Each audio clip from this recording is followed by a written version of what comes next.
السلام علیکم ورحمۃ اللہ وبرکاتہ۔ بسم اللہ الرحمن الرحیم۔ ناظرین، آج کے اس ویڈیو میں حضرت عمر فاروق رضی اللہ عنہ کے عدل و انصاف اور مساوات کی بہترین مثالیں پیش کی جائیں گی، جو ہمارے لیے قابل عبرت و نصیحت ہے۔ اس لیے پورا ویڈیو دیکھیں اور چینل کو سبسکرائب کر لیں۔ ناظرین، ہم اور آپ جس ملک میں رہتے اور بستے ہیں وہ ماقبل تاریخ دور سے ہی انسانی عدم مساوات کا شکار ہے۔ یہاں انسانوں کو مختلف طبقات میں تقسیم کیا گیا اور ان میں اعلیٰ اور گھٹیا کی درجہ بندی کی گئی۔ انسانوں کو مساوات کا درس دینے اور طبقاتی نظام کو ختم کرنے کے لیے کئی شخصیتیں اٹھیں، جن میں گوتم بدھ کا نام سب سے نمایاں ہے۔ گوتم بدھ کے پیغام میں اتنی کشش تھی کہ بدھزم یہاں کی اکثریت کا مذہب ہو گیا، اور وہ وقت بھی آیا جب اشوک نے بدھزم قبول کیا اور بھارت کا سرکاری مذہب بدھ مت قرار پایا۔ گوتم بدھ کے پیغام مساوات کو ایوان حکومت سے نافذ کرنے والے راجاؤں میں اشوک کا کردار سب سے نمایاں اور تاریخی رہا ہے۔ اس اعتبار سے اشوک بھارت کا مقبول ترین راجا سمجھا جاتا ہے۔ اس کی زندگی پر بھارتی اور یورپی مصنفین نے کئی عدد کتابیں لکھی ہیں اور اس کی خدمات کو خراج تحسین پیش کیا ہے۔ مسلمان جو اس ملک کے باشندے ہیں اور عدم مساوات کے شکار طبقات کے پڑوسی ہیں، انہوں نے اپنی تاریخ کو اس حیثیت سے پیش کرنے کی طرف کما حقہ توجہ نہیں دی کہ ان کی تاریخ میں مساوات کی کیسی اعلیٰ مثالیں اور کیسے نادر نمونے موجود ہیں۔ گوتم بدھ کے متبعین میں اگر اشوک نے سماج کو مساوات کی بنیاد پر استوار کیا، تو آخری نبی صلی اللہ علیہ وآلہ وسلم کے غلاموں میں ایسے عادل حکمرانوں کی ایک لمبی فہرست ہے جنہوں نے مساوات کی وہ مثالیں پیش کیں جن کا آج تصور بھی نہیں کیا جا سکتا۔ ان حکمرانوں میں سب سے نمایاں نام حضرت عمر رضی اللہ تعالی عنہ کا ہے۔ گو کہ حضرت ابو بکر صدیق رضی اللہ عنہ کو حضرت عمر رضی اللہ تعالی عنہ پر افضلیت حاصل ہے، اور وہ اسلام کے پہلے خلیفہ ہیں۔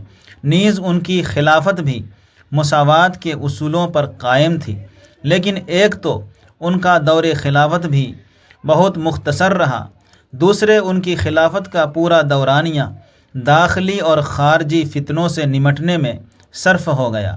اس لیے ان کے دور خلافت میں مساوات کی اتنی مثالیں تاریخ کے صفحات میں رقم نہیں ہو پائیں جو کہ حضرت عمر رضی اللہ تعالی عنہ کے حصے میں آئیں۔ یہاں ان میں سے چند کا ذکر کیا جاتا ہے۔ حضرت عمر رضی اللہ تعالی عنہ کے سفر بیت المقدس کا واقعہ مشہور ہے کہ حضرت عمر رضی اللہ تعالی عنہ اپنے غلام کے ساتھ بیت المقدس کے سفر پر روانہ ہوئے۔ سواری ایک تھی اور سوار دو۔ حضرت عمر رضی اللہ تعالی عنہ نے یہ طے کیا کہ کچھ دور میں سوار رہوں گا اور تم سواری کی نکیل پکڑ کر چلنا، اور کچھ دور تک تم سوار رہنا اور میں سواری کی نکیل پکڑ کر چلوں گا۔ یہ دونوں سفر کرتے ہوئے شہر قدس پہنچے۔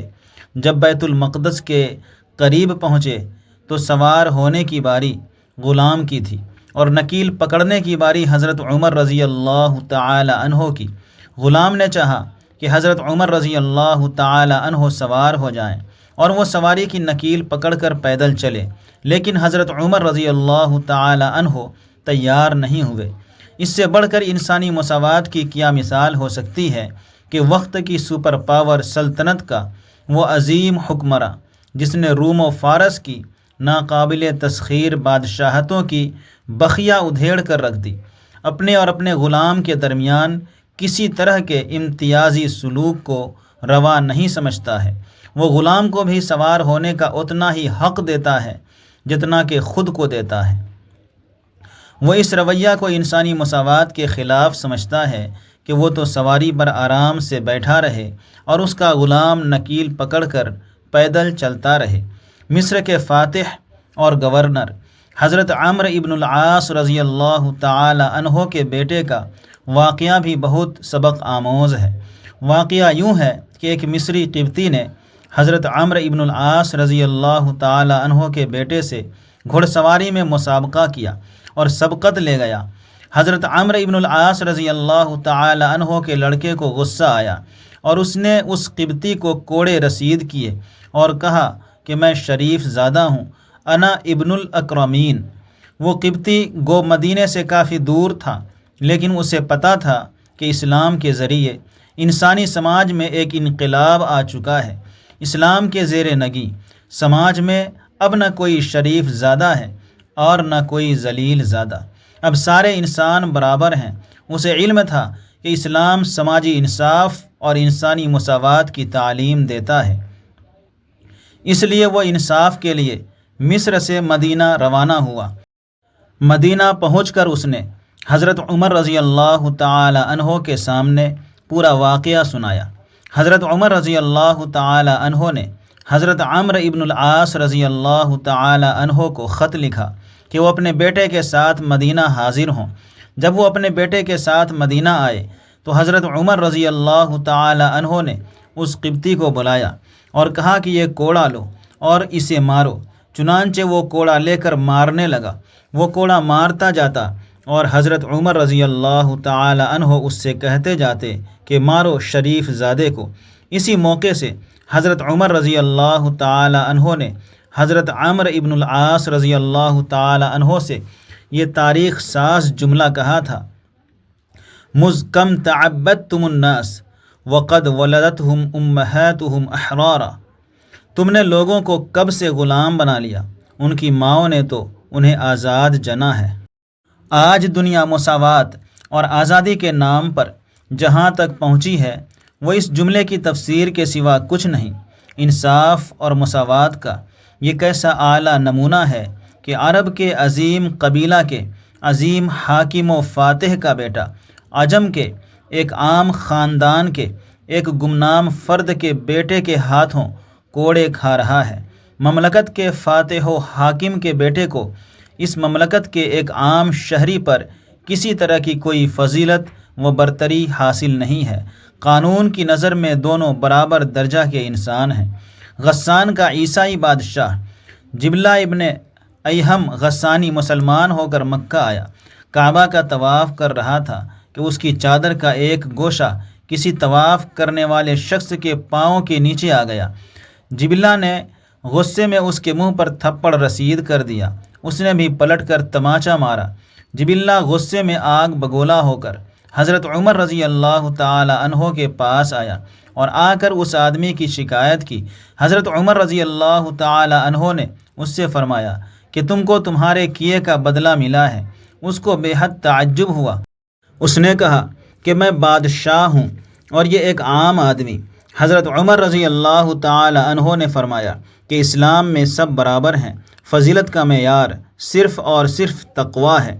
جبلہ پر وقار کا ایسا بخار سوار تھا کہ وہ دوبارہ عیسائی بن گیا۔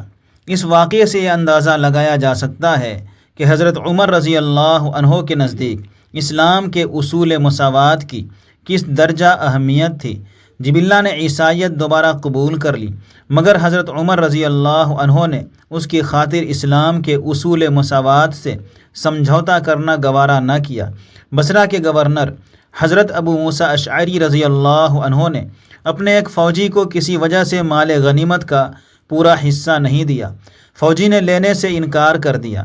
بات جب زیادہ بڑھی تو حضرت ابو موسیٰ اشعری رضی اللہ تعالی عنہ نے اسے 20 کوڑے لگوائے اور اس کے بال منڈوا دیے۔ اس نے اپنے وہ بال جمع کیے اور انہیں لے کر حضرت عمر رضی اللہ عنہ کی خدمت میں حاضر ہوا۔ حضرت جریر کہتے ہیں کہ میں اس وقت حضرت عمر رضی اللہ عنہ کے بالکل پاس ہی بیٹھا ہوا تھا۔ اس آدمی نے آنے کے ساتھ ہی اپنے کٹے ہوئے بال حضرت عمر رضی اللہ عنہ کے سینے پر دے پھینکے۔ حضرت عمر رضی اللہ عنہ نے پوچھا کہ آخر ماجرا کیا ہے؟ اس آدمی نے پورا واقعہ سنایا۔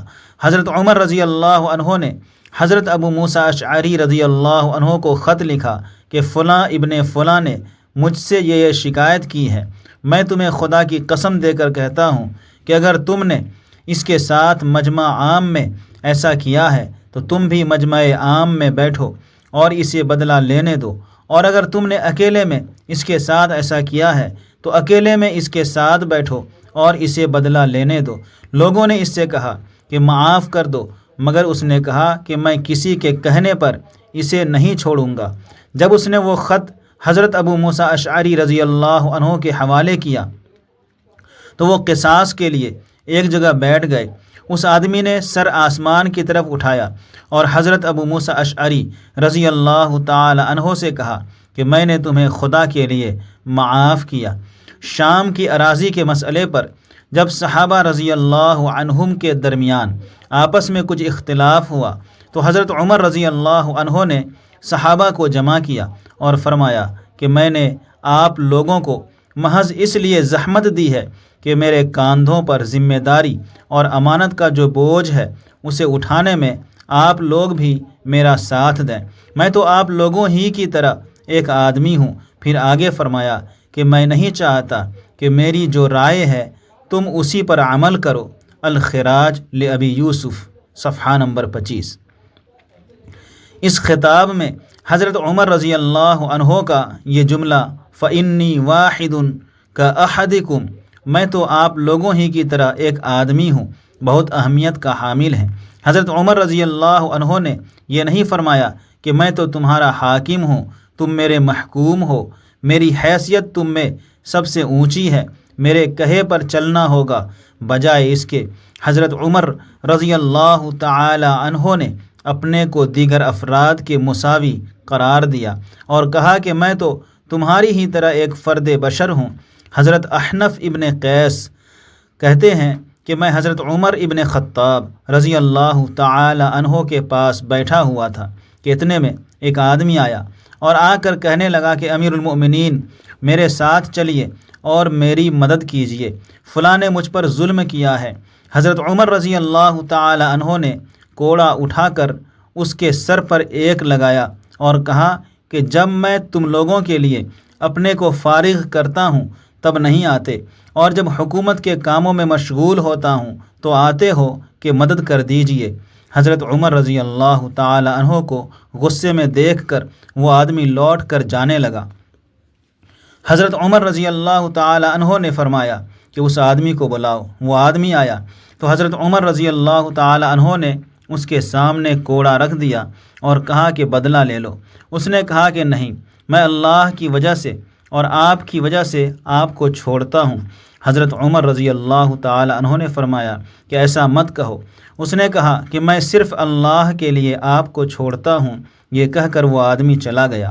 حضرت عمر رضی اللہ تعالی عنہ گھر میں داخل ہوئے۔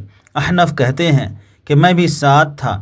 حضرت عمر رضی اللہ عنہ نے 2 رکعت نفل نماز پڑھی اور پھر بیٹھ کر اپنے آپ کو مخاطب کر کے کہنے لگے، یا ابن الخطاب، کنت وضیعا فرفعک اللہ، وکنت ضالا فہداک اللہ، وکنت ذلیلا فأعزک اللہ، ثم حملک علی رقاب الناس فجاءک رجل تعینک فضربتہ ما تقول لربک غدا اذا اتیتہ۔ اے خطاب کے بیٹے، تیری کوئی اوقات نہیں تھی، اللہ نے تجھے بلندیوں سے نوازا، تو گمراہ تھا، اللہ نے تجھے ہدایت سے سرفراز کیا، تو بے عزت تھا، اللہ نے تجھے عزت والا بنایا، پھر تجھے لوگوں کا ذمہ دار بنایا۔ اب تیرے پاس کوئی مدد کے لیے آتا ہے تو اسے مارتا ہے، کل خدا کے سامنے حاضر ہوگا تو اسے کیا جواب دے گا؟ احنف کہتے ہیں کہ حضرت عمر رضی اللہ تعالی عنہ کافی دیر تک اپنے آپ کو کوستے رہے، یہاں تک کہ میں سمجھ گیا کہ روئے زمین پر اس وقت حضرت عمر رضی اللہ تعالی عنہ سے بہتر کوئی انسان نہیں ہے۔ اسد الغابہ۔ حضرت عمر رضی اللہ تعالی عنہ نے ایک مرتبہ حج کے موقع سے مملکت کے گورنروں اور دیگر عہدیداروں کو جمع کیا۔ مجمع میں عہدیداروں کے ساتھ ہر علاقے کے لوگ بھی موجود تھے۔ حضرت عمر رضی اللہ عنہ نے مجمع سے خطاب کر کے فرمایا کہ اے لوگو، میں نے اپنے ان عہدیداروں کو تمہارے پاس اس لیے نہیں بھیجا کہ یہ تمہاری چمڑی ادھیڑیں، تمہارا خون بہائیں اور تمہارے مال پر ناحق قبضہ جمائیں، لہٰذا تم میں سے جس کسی کو کسی عہدیدار سے کوئی شکایت ہو کھڑا ہو جائے۔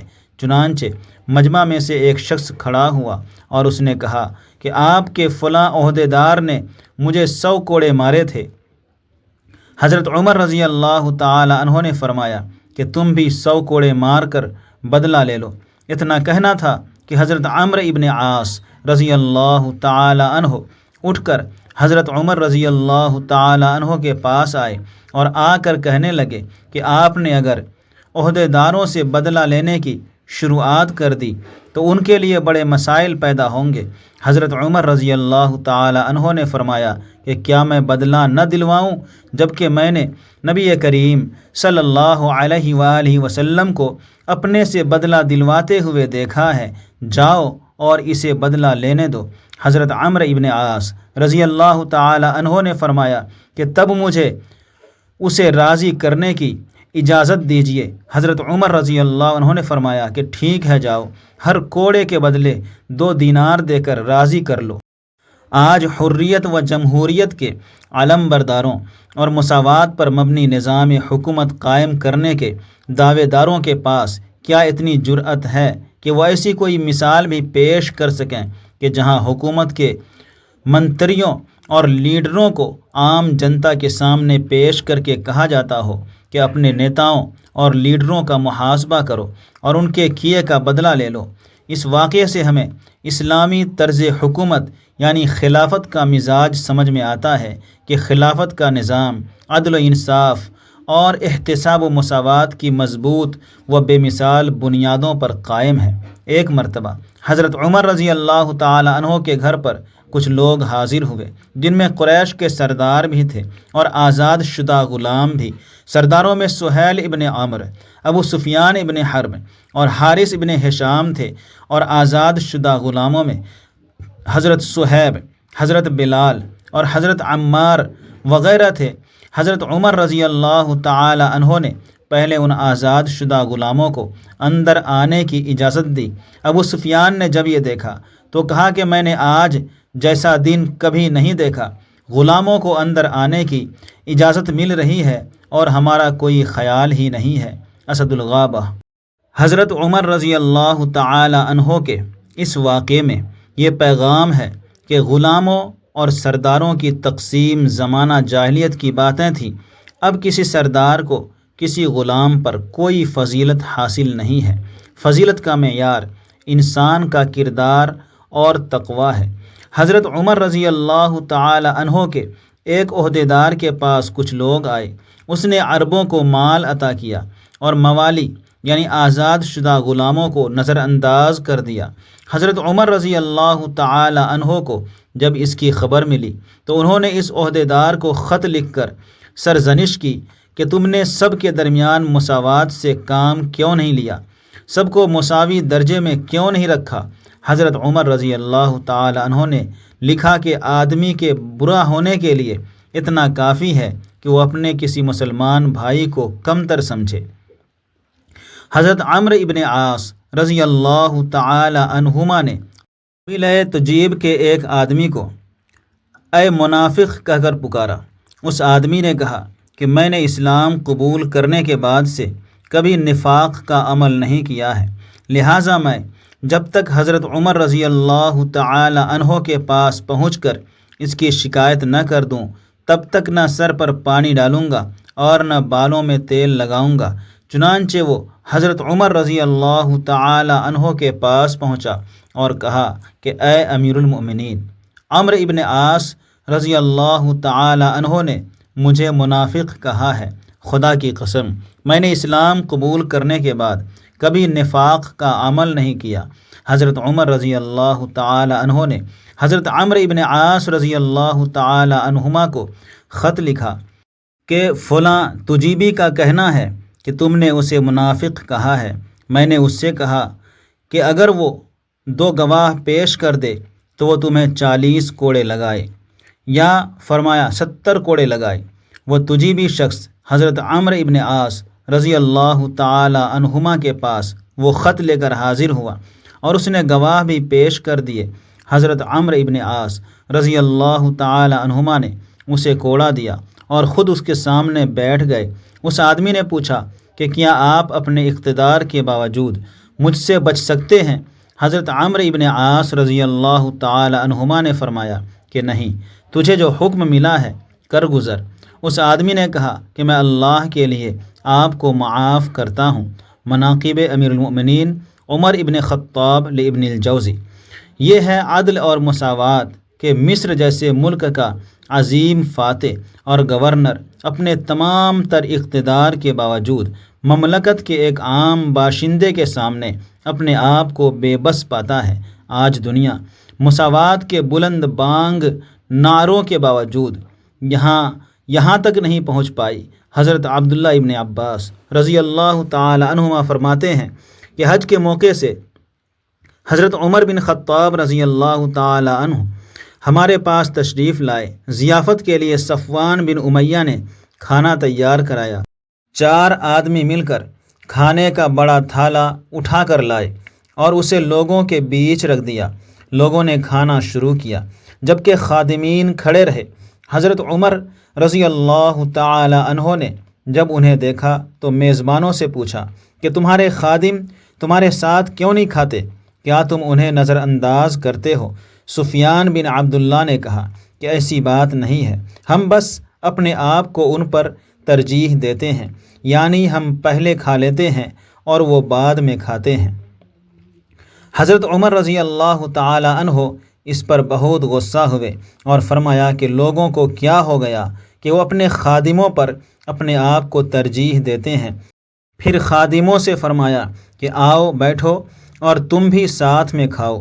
حضرت عمر رضی اللہ تعالی عنہ ناراضگی کی وجہ سے کھانا نہیں کھائے۔ ایک مرتبہ ایک آدمی حضرت عمر رضی اللہ تعالی عنہ کی خدمت میں حاضر ہوا اور آ کر کہنے لگا کہ اے امیر المؤمنین، میں نے شراب پی تو حضرت ابو موسیٰ اشعری رضی اللہ تعالی عنہ نے مجھے مارا، میرے چہرے کو سیاہ کیا اور مجھے علاقے بھر میں گھمایا اور لوگوں کو میرے ساتھ اٹھنے بیٹھنے سے منع کر دیا، جس کی وجہ سے میں اتنا بددل ہو گیا کہ کبھی سوچتا ہوں کہ تلوار اٹھا کر ابو موسیٰ اشعری کا کام تمام کر دوں، اور کبھی سوچتا ہوں کہ آپ کے پاس آؤں تاکہ آپ مجھے کسی ایسے علاقے میں بھیج دیں جہاں مجھے کوئی نہ پہچانتا ہو، اور کبھی سوچتا ہوں کہ مشرکین کے علاقے میں بھاگ کر چلا جاؤں۔ حضرت عمر رضی اللہ تعالی عنہ نے اس کی باتیں سننے کے بعد حضرت ابو موسیٰ اشعری رضی اللہ عنہ کو خط لکھا کہ فلاں آدمی میرے پاس آیا ہے اور اس نے یہ شکایت کی ہے، لہٰذا تمہارے پاس جب میرا یہ خط پہنچے تو لوگوں کو حکم دو کہ وہ اس آدمی کے ساتھ اٹھیں بیٹھیں اور میل جول رکھیں، اگر یہ توبہ کر لے تو اس کی گواہی بھی قابل قبول ہوگی۔ مناقب امیر المؤمنین عمر ابن الخطاب لابن الجوزی، صفحہ 449۔ اس واقعے میں جہاں مساوات کا پیغام ہے وہیں یہ پیغام بھی ہے کہ کوئی آدمی فاسق و فاجر ہو جائے تو اس کی گواہی گرچہ قبول نہیں کی جائے گی مگر اس کے ساتھ میل جول رکھا جائے گا۔ کسی گناہ یا کسی غلط عمل کی وجہ سے سماج سے کسی کو کاٹ دینا اور لوگوں کو اس کے ساتھ اٹھنے بیٹھنے سے منع کر دینا روا نہیں ہے۔ اسلامی سماج میں اس طرح کے چھوت چھات کی کوئی گنجائش نہیں ہے۔ حضرت عمر رضی اللہ تعالی عنہ کے دور خلافت میں ایک مرتبہ ایسا قحط پڑا کہ مہنگائی سے لوگ پریشان ہو گئے۔ حضرت عمر رضی اللہ تعالی عنہ نے بھی گھی کا کھانا چھوڑ دیا اور صرف تیل پر اکتفا کرنے لگے، جس کی وجہ سے پیٹ خراب ہو گیا اور پیٹ میں گڑگڑاہٹ ہونے لگی۔ حضرت عمر رضی اللہ تعالی عنہ پیٹ کو مخاطب کر کے کہتے، قر ما شئت فواللہ لا تأکل السمن حتی یأکلہ الناس۔ مناقب عمر لابن الجوزی۔ جتنا چاہو گڑگڑ کر لو، گھی جب تک لوگوں کو میسر نہ ہو جائے تمہیں بھی نہیں ملے گا۔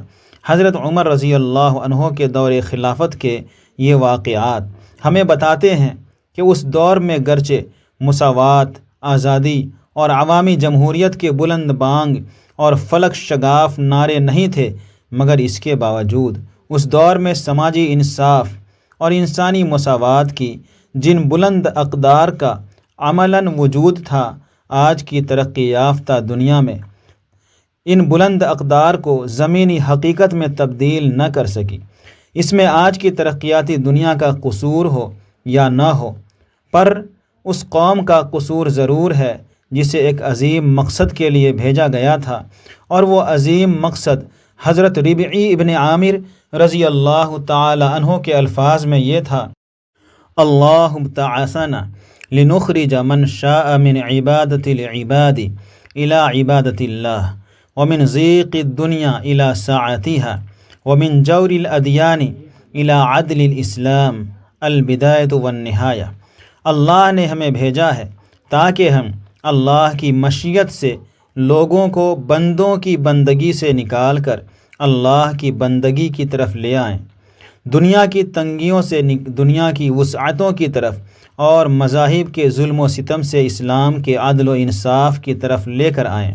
اور جس قوم کو یہ ذمہ داری سونپی گئی تھی کہ بندوں کو بندوں کی بندگی سے نکال کر خدا کی بندگی کی طرف لائے اور انسانی مساوات کا نہ صرف پیغام سنائے بلکہ سماج میں اسے برت کر دکھائے، آج ہیں خاموش وہ دشت جنوں پرور جہاں، رقص میں لیلا رہی لیلا کے دیوانے رہے۔